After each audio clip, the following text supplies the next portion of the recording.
بسم الله والحمد لله والصلاة والسلام على رسول الله. فيديو النهاردة يا جماعة مختلف تماما. أنا بقى لا هقدم أكلة ولا هقف في المطبخ ولا وصفة ولا أي حاجة.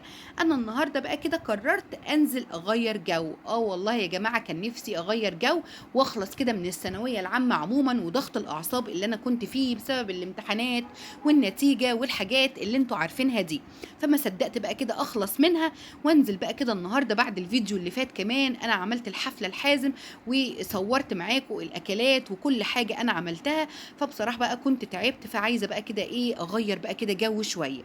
اخدت بقى كده ماما والولاد ونزلنا الساعه 3، وصلنا الشط اللي احنا هنقعد فيه الساعه 4 ونص بالظبط. حازم بقى كده نزل يقطع لنا التذاكر واحنا لسه بقى كده ما نزلناش الشط. ده كده بقى السلم بتاع الشط اللي احنا هننزل نقعد فيه.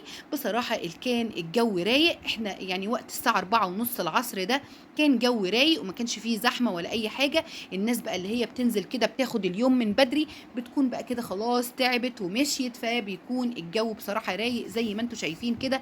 ما كانش فيه زحمه ولا اي حاجه. انا كان معايا ماما ومعايا الولاد، وكان ولادي واخدين معاهم اصحابهم. علشان كده بقى انتوا عارفين الشباب بيحبوا كده بقى اللمه واللعب والبحر والحاجات دي. فطبعا ما كانش ينفع يجوا معايا انا وماما بس، يعني كان لازم كده يجوا ومعاهم اصحابهم.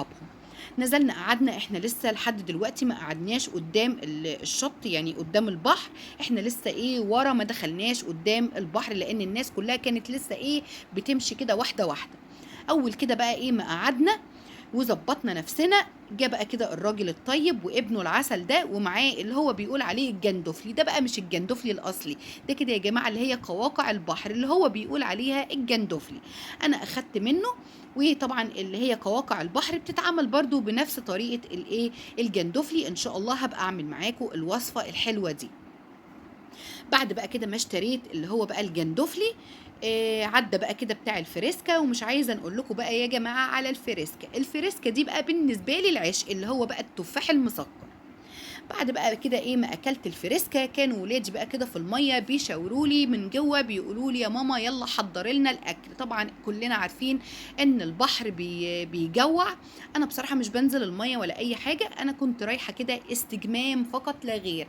انا بعد كده ما حضرت لهم الاكل وظبطت لهم الدنيا. هو بصراحه يعني الاكل ورايا ورايا زي اي ام، يعني طبعا كلنا بنبقى مجهزين حاجتنا وبيبقى معانا اولادنا بنبقى يعني بيبقوا جعانين. فانا زي اي حد واي ام، يعني في ناس بتقولك انا اليوم ده انا مش بحب اتعب فيه وبحب اشتري حاجتي من بره. يجيبوا بقى بيتزات، يجيبوا كشري مصري، يجيبوا بقى سندوتشات، برجر، حاجات بقى كده من بره. لكن انا بصراحه يعني كلكم عارفين، يعني بما اني شيف وفي فيديوهاتي ان انا مش بحب اكل بره، فاكيد ان انا ببقى واخده اكلي وحاجتي معايا ومظبطه ولادي ومظبطه نفسي. فانا كنت بقى شاويه سمك، واخده معايا بدنجان برضو شوياه. عايزه نقول لكم بقى اكله السمك دي يا جماعه في البحر حاجه تانية خالص. يعني انا كنت اوقات بعمل مكرونه، بعمل كفته مشويه، بعمل يعني اي اكل انا باخده بيبقى غير السمك تماما. اكله السمك على البحر دي يا جماعه بتبقى حاجه تانية خالص، وتحسوا كده بقى ان انتوا يعني غير البيت خالص، يعني غير ما بتاكلوا السمك وانتوا في البيت خالص. انا بقى كده باخد معايا الاطباق اللي انا باخدها بتبقى اطباق استانلس، اطباق ميلامين. يعني انا مش باخد اي حاجه ازاز خالص وانا رايحه البحر، علشان مش عايزه اي حاجه تتكسر مني. وببقى مجهزه حاجتي برضو كده في العلب ومظبطه نفسي وكل حاجه. ادي كده البدنجان، وكنت عامله لهم رز ابيض برضو، يعني مجهزه زي ما قلت لكم كل حاجه. ادي البدنجان بتاعي اهو، انا حطيت عليه الطحينه وحطيت عليه الزيت، وكنت حاطه عليه شويه الملح وشويه الكمون وحاطه معلقه الثوم المهروس. وقلبت بقى كده البدنجان بتاعي. وهوريكم دلوقتي كده برضو الرز كده وانا بحطه كده في الاطباق. عايزه اقول لكم بقى يا جماعه لازم تاخدوا معاكم سمك وانتوا رايحين البحر، تاخدوا جمبري وانتوا رايحين البحر. المهم ان انتوا تاخدوا اكله بحريه، يعني هتفرق معاكم جدا. وهتحسوا ان انتوا اول مره تاكلوا اي نوع من انواع الاسماك، سواء بقى سمك مشوي، سمك مقلي، سواء جمبري. يعني اي حاجه من اللي هي الاسماك البحريه خدوها معاكم على البحر، هتحسوا بقى ان انتوا اول مره تاكلوا الحاجات دي، طبعا عن تجربه يعني. جبت برضو كده بقى الرز. انا طبعا الرز انا مش يعني ما كنتش واخده الحله معايا، انا كنت حطاه في علبه.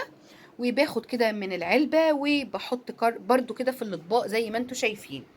جهزوا بقى حاجتكم، وحاولوا ان انتوا ما تشتروش حاجه من بره، لان طبعا حاجه البيت بتكون يعني احسن كتير من حاجه بره.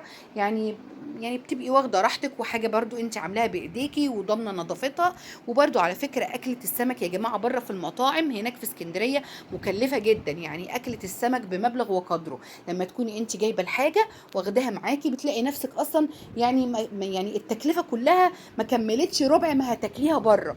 يعني انا مش عايزه نقول اسماء محلات او مطاعم، فبس طبعا كلكم عارفين ان الاسماك البحريه بتكون غاليه جدا في المطاعم بره. كنا بقى خلاص كلنا الحمد لله وشبعنا. وانا وقفت كده برضو ايه، خدت كده كام صوره. وعايزه اقول لكم بقى خلاص الجو كده بقى بدأ بقى كده يغيم. عايزه اقول لكم انا بحب المنظر ده جدا وشكل السحاب جدا جدا. خلاص كده احنا بقينا بالليل، يعني احنا مشينا تقريبا الساعه 1:30. اليوم كان حلو جدا واتصورنا فيه وكنا مبسوطين جدا انا وماما والولاد الحمد لله. انا كمان والله يا جماعه حسيت ان مودي اختلف تماما. ادي بقى كده ماما ربنا يخليها لي، وربنا كده يبارك لي في عمرها، زي ما بقول لكم كده ان دي اختي وصاحبتي، ربنا يخليها لي يا رب. وعقبال يا رب كده كل مره يا ماما كده وانتي معايا. ودي كده بقى ايه الصور اللي انا اتصورتها في البحر. هسيبكم بقى كده تتفرجوا عليها براحتكم، واشوفكم في فيديو جديد ان شاء الله في المطبخ بامر الله. يلا بقى كده حطوا لي اللايك، واللي مش مشترك في القناه يشترك، وشوفوا بقى كده الصور اللي انا نزلتها وهتوحشوني.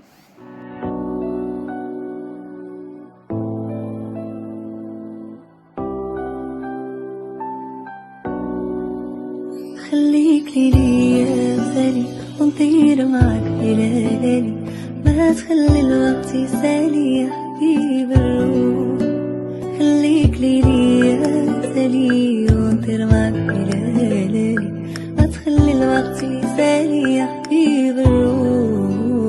وانا وملاك انا عشتني فرسنا، كيف تقلب الحنا شوف حالي انا.